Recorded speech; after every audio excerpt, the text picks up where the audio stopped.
All right. Here we are. Temple of Zucca. We're starting a new section, a new series of my writings. This one's called the Pneuma of Charlie Kirk, Miasma, Warfare, and the Sovereignty of the Breath. This series has to do with politics, breathing, life and death. We may consider this a continuation of fractal Islam and Stalin's closed system and the unborn levels of Scientology. We continue this research in the Temple of Zucca with the Pneuma, the breath of Charlie Kirk, Miasma, Warfare, and the Sovereignty of the Breath. This is the first part of an 8-part series. Please like and subscribe. You can check out my art at zuccagallery.com. You can also go into my gallery in downtown Phoenix at 1301 Grand. Let's begin the sermon, the readings for today. And this one is the cosmic breath and the evolution of air body. The cosmic breath and the evolution of the air body. And he breathed into his nostrils the breath of life, and the man became a living being. There's grandeur in the view of life, having been originally breathed by the Creator.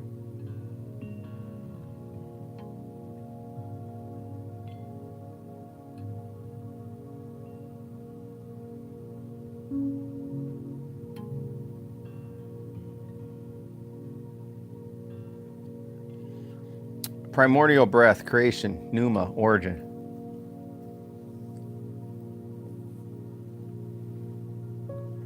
Breath always returns to its source. What's up? I hope you guys are real people. If you're bots, you wouldn't even know. I am Abe Zucca. These are the readings by me and also writings by me. Let's begin. The first form of consciousness is not the mind, but the breath that finds the mind. For every cosmology, from Genesis to the Greeks' pneuma, discovers life not through cognition, but through the inrush of a medium, the invisible pressure that summons the living out of the unliving. Not through cognition, but through the inrush of a medium, that invisible pressure that summons the living out of the unliving. In the Temple of Zucca, we are summoning the living out of the unliving. Once again, this is the Pneuma of Charlie Kirk. This is a continuation of fractal Islam and the unborn levels of Scientology and the closed systems of Stalin. I am Abe Zucca. Check out my art at zuccagallery.com. Breath is the earliest metaphysics, a grammar older than writing, a theology older than doctrine, a physics older than instruments.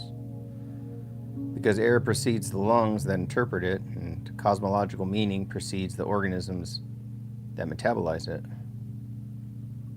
Every myth of origin secretly describes a shift of a medium. Clay to breath, water to land, womb fluid to atmosphere. The threshold of life is always defined by the instant a creature exchanges one world's element for another. Pneuma, spiritus, ru, ki, chi, prana. These are not synonyms but convergent intuitions that form cannot be animate without a current. Life is the name we give to the objects that can be permeated by this current without shattering it. Life is the name we give to the objects that can be permeated by this current without shattering. Breath is the original archive. For memory begins with the rhythmic self-renewal of the body. Only later do organisms learn that this pulsation can become thought, speech, prayer, song, prophecy, or command. Breath is the original archive. For memory begins with the rhythmic self-renewal of the body. Only later do organisms learn that this pulsation can become thought, speech, prayer, song, prophecy, or command. The mechanical soul, lungs, alveoli, instruments of air. The invention of the lung is older than the invention of the mind. It is a precognitive organ of negotiation with the world, a membranous diplomacy between inner fire and outer atmosphere. The alveolus is a cosmic miniature, a universe of pressure and vacuums, a chamber where two atmospheres meet and transact continuity. It is the smallest architectural unit of the human world, older than houses, temples, or tombs. The history of breathing mirrors the history of technology. Microscopes reveal structure. Pumps model pressure. Engines mimic combustion. Aviation demands pressurization. And space travel makes the atmosphere portable. In each case, science extends the lung outward into the environment. All breathing apparatuses, diving bells, ventilators, oxygen masks, space capsules are prosthetic lungs, proving that the human species has never trusted its own organs to suffice in extreme environments. Every machine is a confession that breathing is fragile. The shift from spiritual pneuma to chemical oxygen was not a disenchantment, but a refinement of the myth. Spirit became measurable without losing its necessity. The sacred became empirical, but the dependence remained absolute. Evolutionary air, Cambrian, Homo, atmosphere. Breathing begins in the sea, not the sky. The origin of lungs is a story of gills gradually discovering that water is too heavy a medium for endless ascent. The first air breathers were exiles from the fluid womb of the primordial earth. The first air breathers were exiles from the fluid womb of the primordial earth. The great oxygenation event is the true genesis, a bacteriological creation myth in which microbial exhalation reshaped the sky. Life made the atmosphere long before the atmosphere made life. Every lineage from fish to amphibian to reptile to mammal is a story of how organisms learn to manage the weight of air, to transform pressure into circulation, and to convert atmospheric risk into metabolic advantage. Insects limited by diffusion declare the law. Size is breath's greatest enemy. Mammals liberated by tidal lungs declare the corollary. Breath is the precondition of scale, speed, and imagination.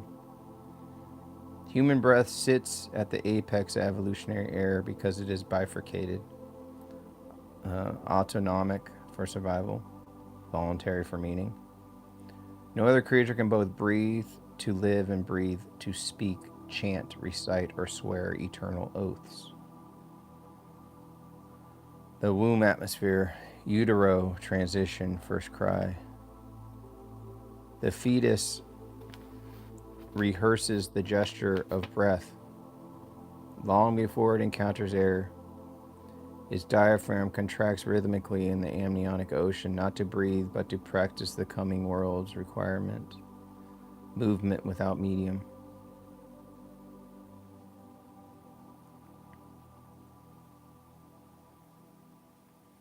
Birth is the most violent border crossing. The shift from a liquid world where the mother breathes for the child to a gaseous one where the child must instantly enact autonomy. This moment is the prototype of all future separations.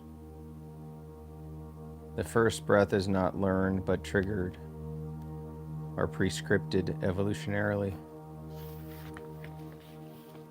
This evolutionary reflex that collapses the long history of life from Cambrian gills to mammalian alveoli. alveoli into a single intake of air. In the gasp lies the entire lineage.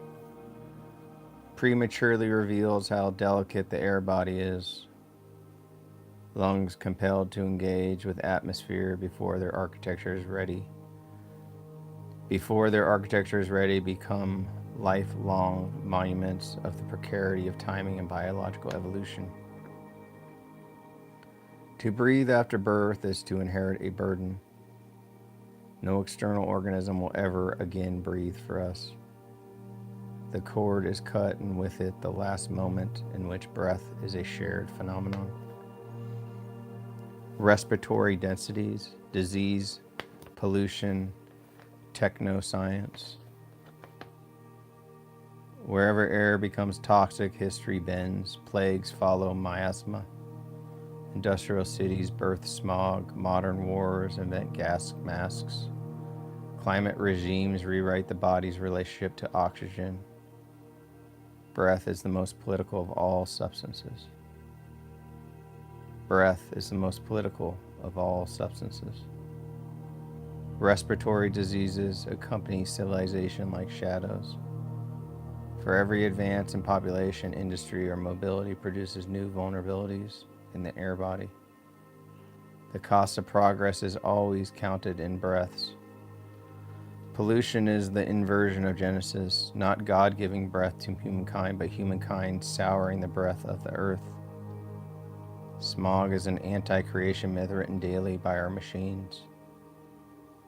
Each technological advance that compresses, stores, or transports air, scuba tanks, pressurized cabins, ventilators, extend the sphere of human possibility, but also amplifies the dependency.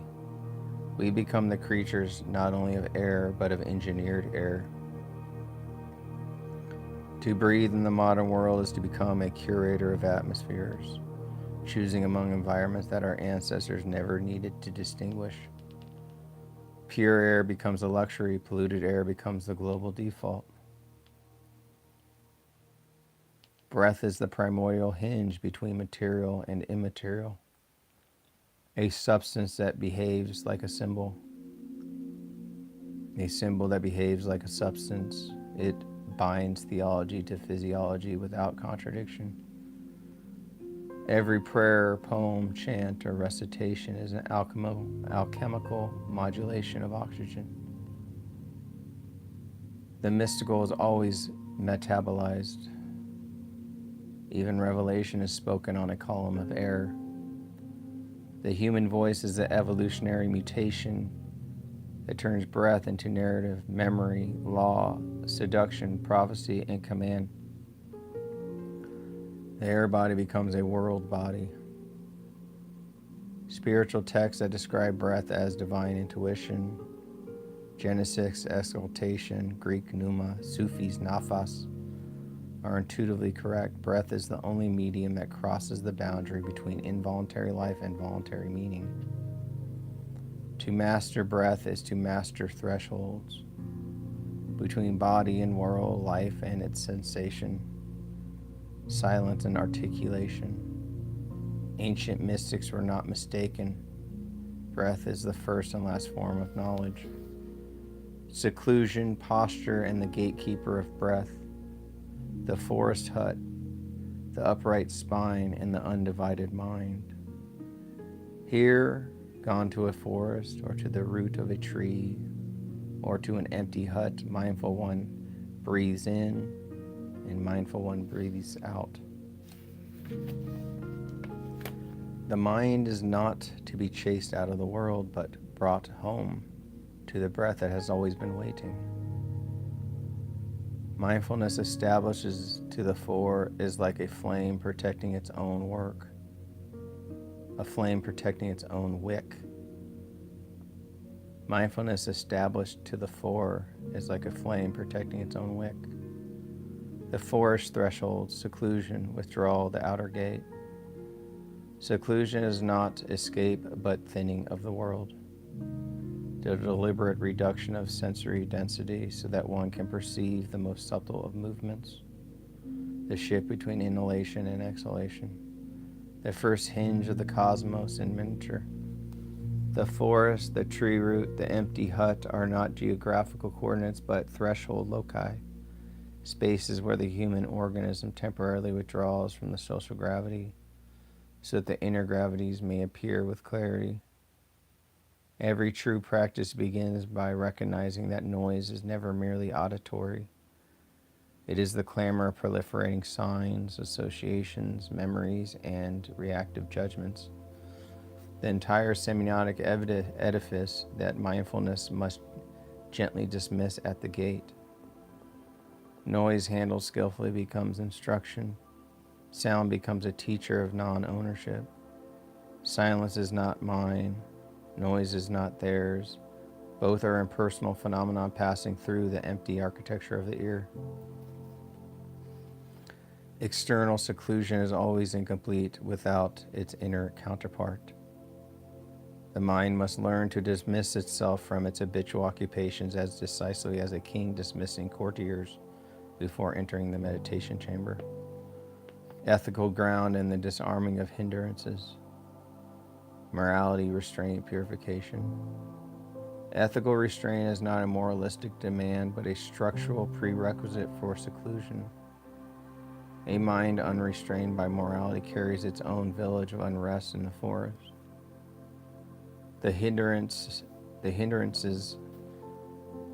desire, ill will, sloth, torpor, restlessness, worry, doubt are not enemies but weather systems. They cannot be fought, they can only be deprioritized until they lose jurisdiction over the interior sky. Daily life is the first monastic cell, confronting the hindrances in the marketplace, ensure they do not ambush us in the hut. Meditation without preliminary ethical calibration is like constructing a monastery on a swamp. Outer seclusion must be matched by inner disengagement. To sit down is to quietly place one's burdens at the threshold. Task plans, anxieties, identities temporarily relieve of duty. The first moment of stillness is often the mind's rebellion, its insistence on dragging the world inside. This is why the ancient texts emphasize restraint not as repression, but as non-participation in the birth of a thought. The erect body and its shadow, posture, spine, somatic intelligence. The erect spine is a pillar connecting earth and sky. Its verticality is the first architectural gesture towards awakening. Slumping is not merely physical collapse, but the declaration that one is willing to fall back into the world. Posture is the body's version of intention to sit cross-legged or on a bench or on a chair matters less than internal alignment that declares the moment has a purpose. The body must become both rooted and poised, like a slender tree that bends but does not break. Rigidity obstructs concentration, collapse obscures awareness. True posture is a tensionless uprightness. Awareness of the body precedes awareness of the breath. The body is the mountain, the breath is the cloud that drifts around it. Awareness of the body precedes awareness of the breath. The body is the mountain, the breath is the cloud that drifts around it. Without the mountain's stability, the cloud cannot be reliably observed. To align the spine is to align the mind. Relaxing each vertebrae is a preparatory ritual, a body liturgy that reminds the mind of its own possibility of straightness. Motivation in the alchemy of intention. Mental posture, aim, directionality. No meditation begins without a vow. Every silent practice needs an unspoken orientation, a vector that prevents mindfulness from dissolving into mere quietude. Motivation deepens posture, an aspiration towards liberation, extended outward, and compassion creates a field in which the hindrance lose their footing. Altruistic intention is the wind that fills the corridor's wings. Replacing unwholesome thoughts with wholesome ones is not substitution, but re-engineering of the mental atmosphere. The carpenter replacing the coarse peg with the fine one is crafting an inner architecture. Intention acts as the mind's compass, even when the breath becomes subtle or disappears in samadhi. Intention remains the hidden pole around which the practice coheres. Joy is not a byproduct, but a precondition. Without inspiration, practice becomes punitive. With inspiration, even effort becomes buoyant. Mindfulness established to the fore, the gatekeeper, undivided knowing. To establish mindfulness to the fore is to appoint a guardian at the entrance of experience. Nothing passes the gate unexamined. Nothing enters consciousness without being recognized as transient. Whether located at the nostrils, the throat, the chest, or the abdomen, the gatekeeper is not spatial but functional. It is the quality of receptivity that greets the world before interpretation ensnares it. The undivided mind is the mind that has ceased to fracture itself across proliferating signs. Perception remains but without commentary. Breath appears but without appropriation. Checking the mind's condition before turning to the breath is not hesitation but wisdom. Even the Buddha teaches flexibility. Not every moment is suitable for every practice. Mindfulness before breath is like lighting a torch before entering a cavern. Only after illumination is secure can one proceed into the deeper terrain of the 16 steps. All right, that's going to be the end of the readings for today. Once again, this is the Pneuma of Charlie Kirk, Miasma, Warfare, and the Sovereignty of the Breath by me, Abe Zucca. This is part 1 of an 8-part series. Check out my artwork at zuccagallery.com or come into my gallery at 1301 Grand Ave. I will see you guys later.